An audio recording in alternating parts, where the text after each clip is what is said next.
Today, we bring you a political showdown that didn't just light up the stage, it rewrote the rules.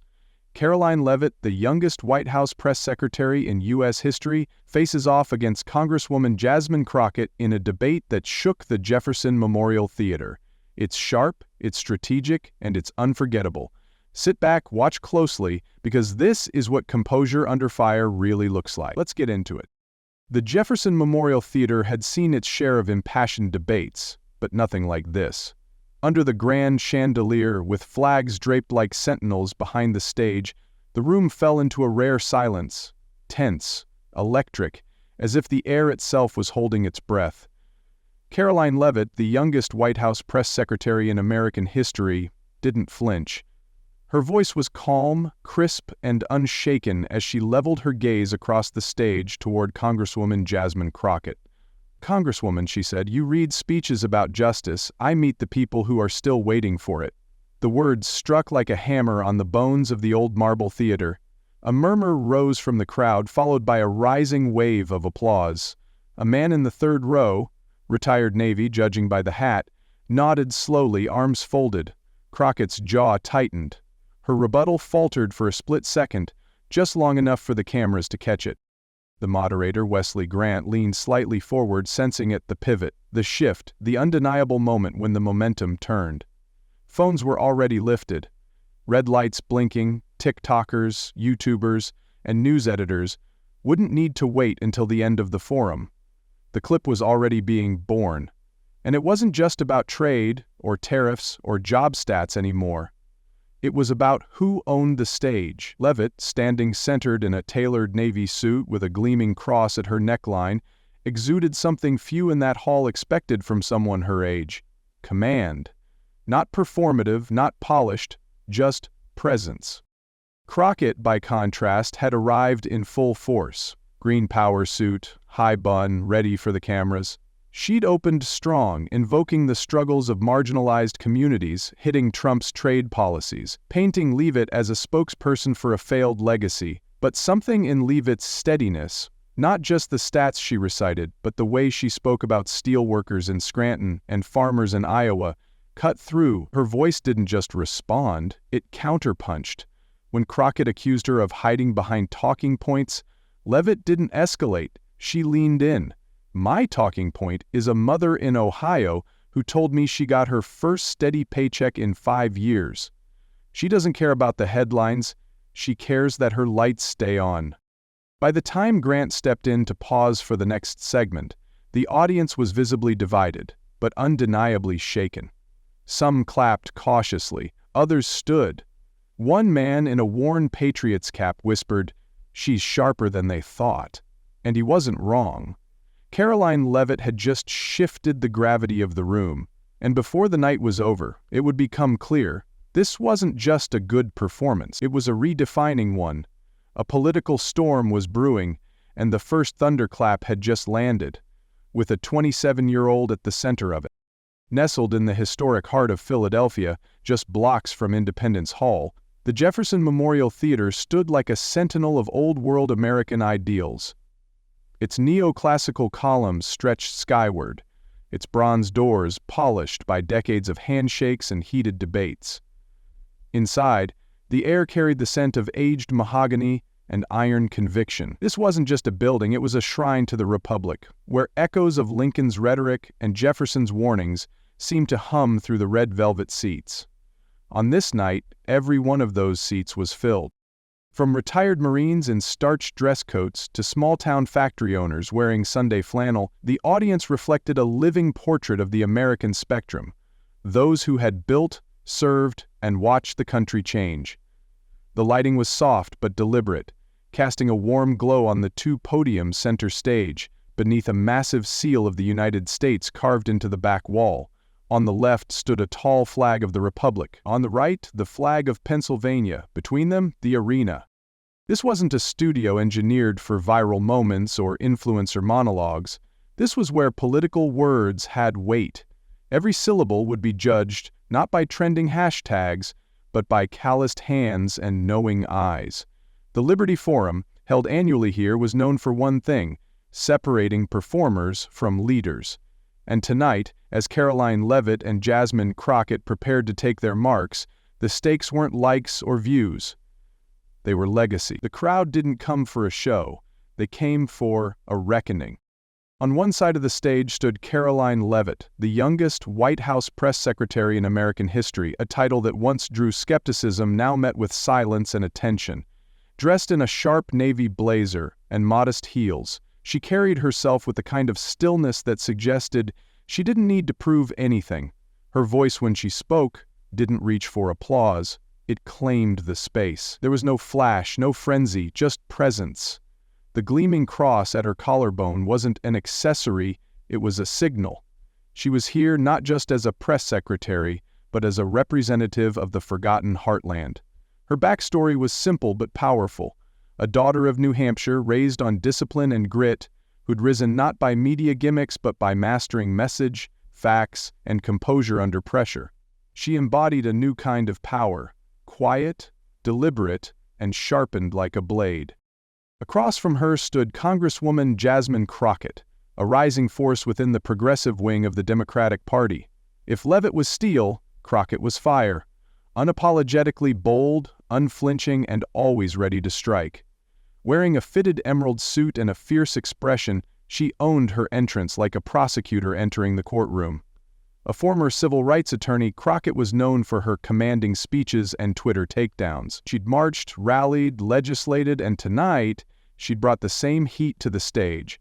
Her base adored her for speaking truth to power, and tonight, she had her sights set on Leavitt, seeing in her not a peer, but a symbol of everything she fought against: privilege, polish, and the defense of a presidency she opposed with her whole being. Two women, two worlds, one stage. What made this moment electric wasn't just their difference in age, ideology, or style. It was that both were, in their own right, warriors. But this wasn't going to be a discussion. It was going to be a clash. Fire would rage, steel would hold. And only one would walk away owning the room. Wesley Grant didn't waste time. "Let's begin where it matters most," he said, glancing at his cards. "Jobs, tariffs, trade, the American worker." The first question went to Congresswoman Jasmine Crockett, who stepped forward, confident and precise. "This administration's tariffs have cost the American people, plain and simple," she declared. "Farmers in Iowa, small manufacturers in Ohio, you've made their lives harder." Her tone was sharp, her facts focused, citing a Department of Agriculture report on lost export markets and a 10% increase in food prices. She framed it as a betrayal, a hidden tax on working people. "We should be helping families, not hurting them under the guise of patriotism," she said, locking eyes with Leavitt. The crowd nodded cautiously, some skeptical, some curious. She had landed the first punch. But Karoline Leavitt didn't flinch. She didn't rush. She simply stepped to the podium, nodded once, and began. "Congresswoman Crockett talks about pain. I've seen it too," she said calmly. "But I've also seen steel mills in Pennsylvania roaring back to life. I've sat at kitchen tables in Michigan, where for the first time in years both parents have steady work." She pulled no paper, no prepared remarks, just stories and data. Her delivery was surgical. 10,000 jobs regained in the Ohio Valley, a 6% rise in median household income. "Yes, tariffs are hard, but you know what's harder," she said, her tone now firm, her gaze locked on Crockett. "Losing your job to China, because Washington refused to protect its own." Murmurs rose from the crowd. A man in the third row, sleeves rolled, arms crossed, let out a quiet, "That's right." Leavitt turned slightly, as if speaking directly to him. "We didn't come here to defend easy choices. We came to defend this country. Every nail made in Pittsburgh, every bolt turned in Milwaukee, is a step toward economic sovereignty." Crockett didn't back down. "You're talking about sovereignty, but what about affordability? Families are paying more at the grocery store, at the pump. You think they care where the bolts are made when they can't afford bread?" Her voice had a bite now, and it struck. Some clapped, others looked down. But Leavitt was ready. "Congresswoman, affordability is a short-term problem. Dependency is a long-term disaster. You talk about cost, I'm talking about value. Dignity, self-reliance, Industry. She turned to the crowd. We can't build a nation on imports. We build it with our hands. The theater cracked with applause. Not the polite kind, but the kind that came from calloused palms. Crockett pursed her lips, clearly recalibrating. Leavitt had not only survived the opening exchange, she had shifted the battleground. This wasn't just about trade now. It was about identity. Wesley Grant leaned in again. Ms. Leavitt, are you saying economic pain is acceptable? She answered without pause. I'm saying economic pain is temporary, but surrender is forever. The camera panned across the crowd.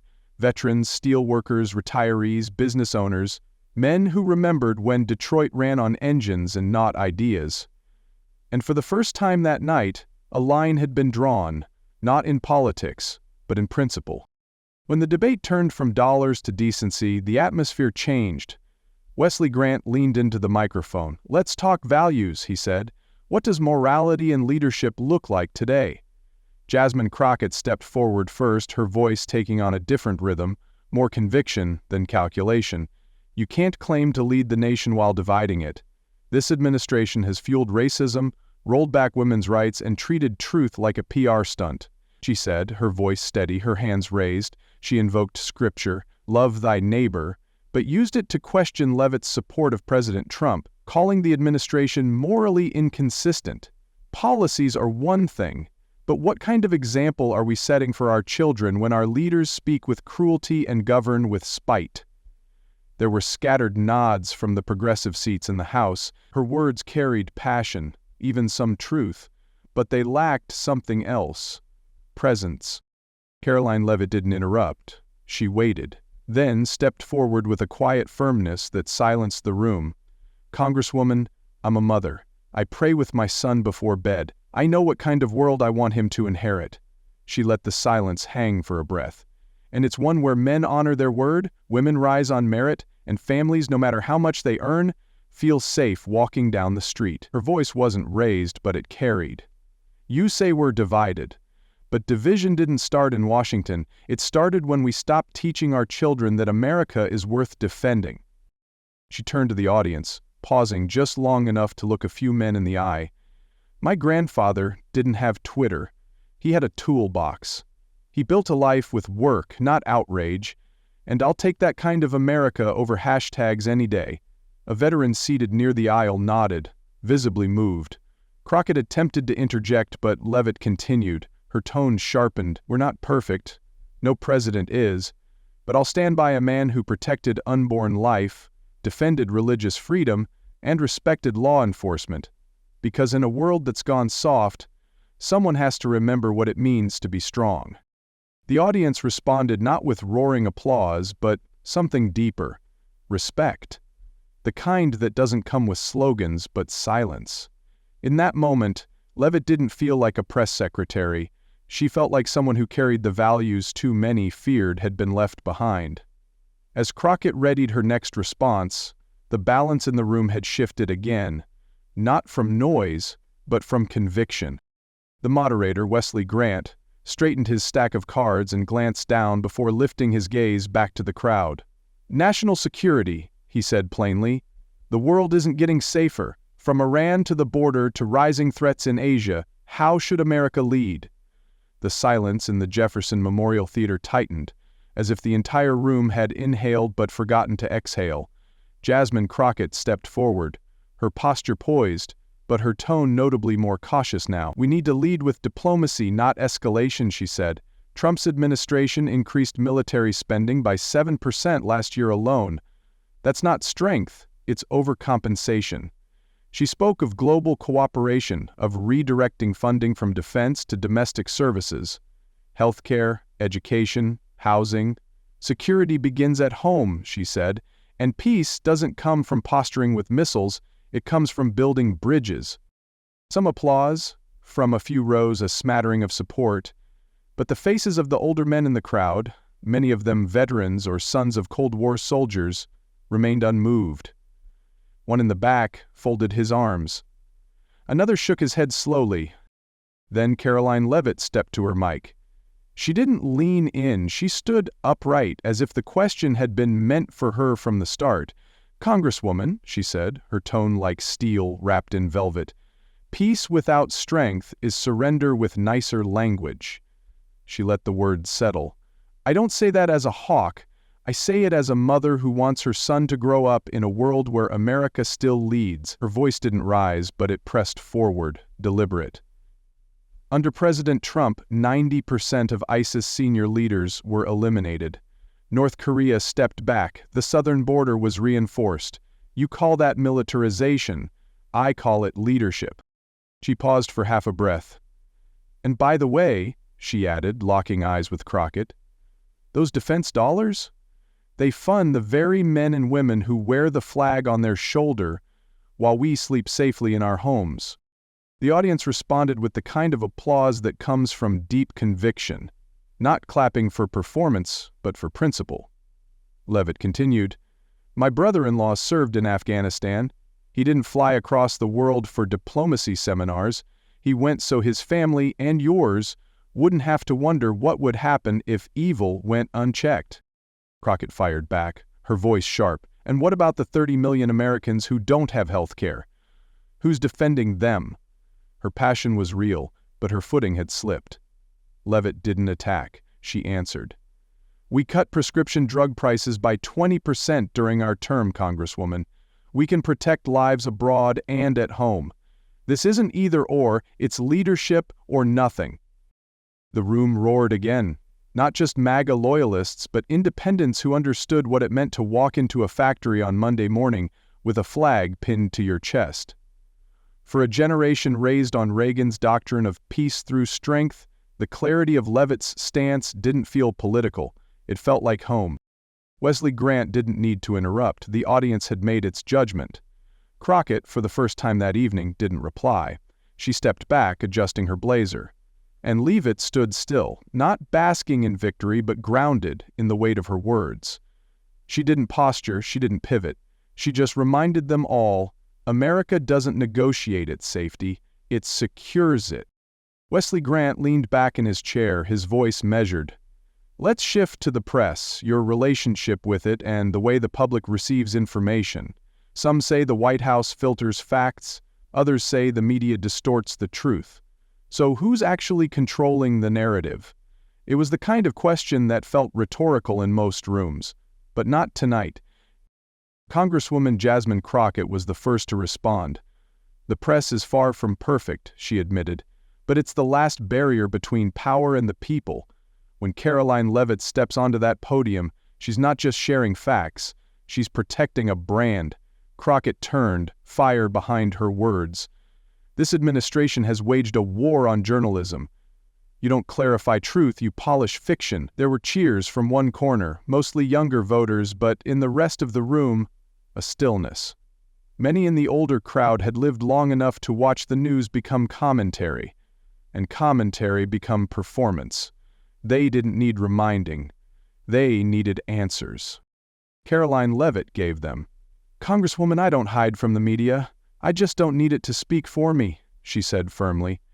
"When CNN edits sound bites and MSNBC rewrites context, we go straight to the American people. That's not spin. That's strategy. And it's working." She paused just long enough to let her words settle.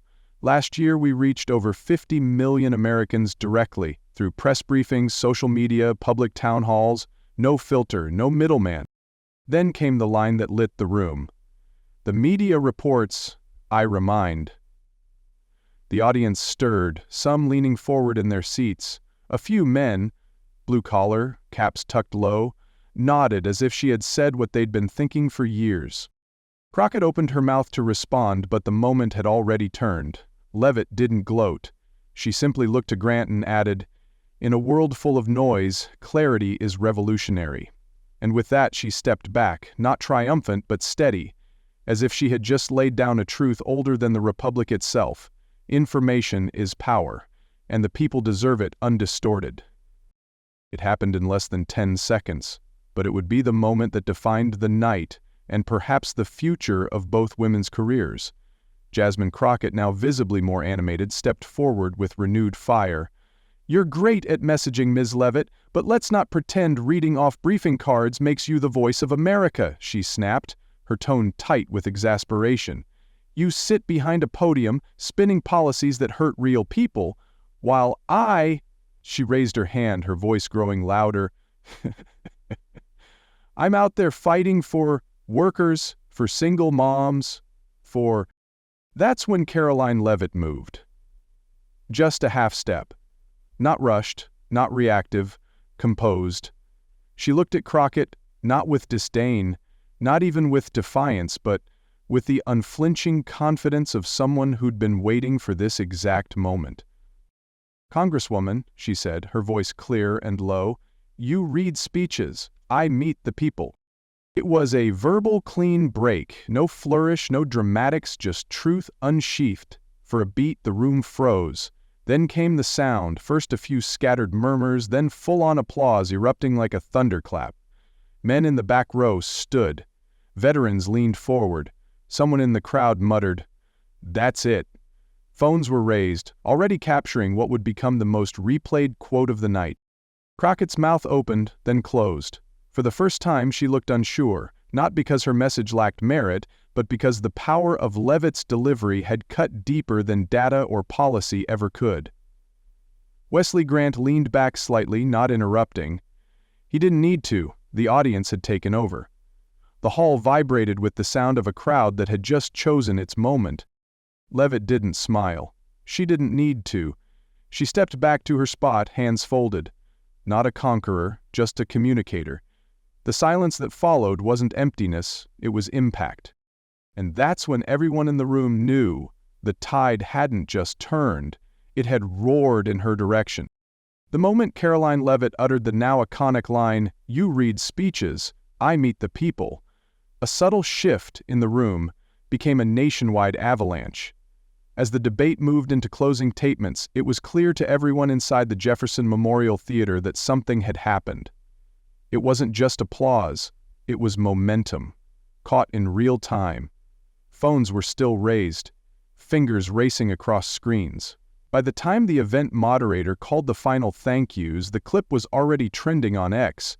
Within 20 minutes, Leavitt dominates and Speech S people were climbing global hashtags. A short edit of the exchange, set to dramatic music, hit 500,000 views on TikTok before the stage lights even cooled.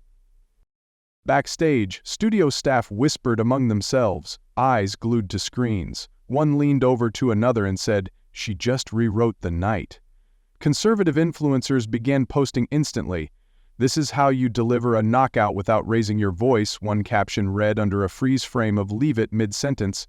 Memes flooded political forums. Leavitt standing calm with the caption, "Real leadership doesn't yell, it lands."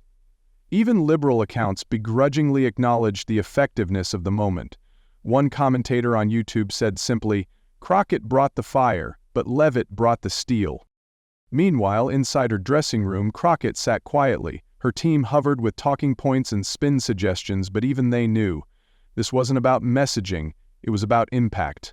Across the hall, Leavitt sat with her press aide, watching the numbers rise. She didn't gloat, she didn't rush to tweet, she simply nodded and whispered, "They heard it." A few feet away, a campaign staffer refreshed X again, 1.2 million views and climbing. For the men in the crowd that night, many of them fathers, veterans, small business owners, it wasn't about the internet. It was about who showed up ready, who looked them in the eye. And when Karoline Leavitt walked off that stage to a standing ovation, they knew exactly what they'd witnessed. Not a soundbite, but a statement. And the nation was already echoing it. As the crowd slowly filtered out of the Jefferson Memorial Theater, the echoes of applause still lingered like smoke after a battlefield volley. The marble pillars no longer framed a clash. They now stood as silent witnesses to something deeper, a moment when words outweighed spectacle and composure beat fire. The final handshake between Karoline Leavitt and Jasmine Crockett was brief but civil. Crockett forced a smile, her eyes still burning with passion but shadowed by something else. Awareness. She hadn't been outmatched on ideals but on presence, preparation, and delivery. Leavitt, by contrast, remained centered, her expression neither smug nor overly gracious. She knew what had just unfolded. Not a debate. A defining moment. Outside, camera crews scrambled for sound bites, but the story had already been told, not by pundits, but by the reaction of the crowd. Older men, many of whom had lived through 5 presidents and more than one economic upheaval, spoke in low, certain tones. "She's the real deal," one said, adjusting his coat. "Reminds me of Reagan's calm," another muttered. On cable news, the battle was being replayed, dissected frame by frame. Analysts debated policy points, but the polls spoke louder. 78% of viewers surveyed believed Leavitt had commanded the stage. Even those who disagreed with her politics admitted she had owned the moment. But perhaps the truest verdict came not from the media nor the metrics, but from the weight that settled over the room as it emptied. Men who'd served. Men who'd built things with their hands. Men who'd raised families through recessions and recoveries. They didn't need a trending clip to know what they'd seen. They knew the sound of leadership when they heard it. And as Karoline Leavitt walked to her car, red heels steady on the stone path, she didn't say much. She didn't need to. In a world where noise is constant and truth is rare, she had done something most never do in politics. She had earned respect without asking for it. And that, more than applause or algorithms, is how you know who really won,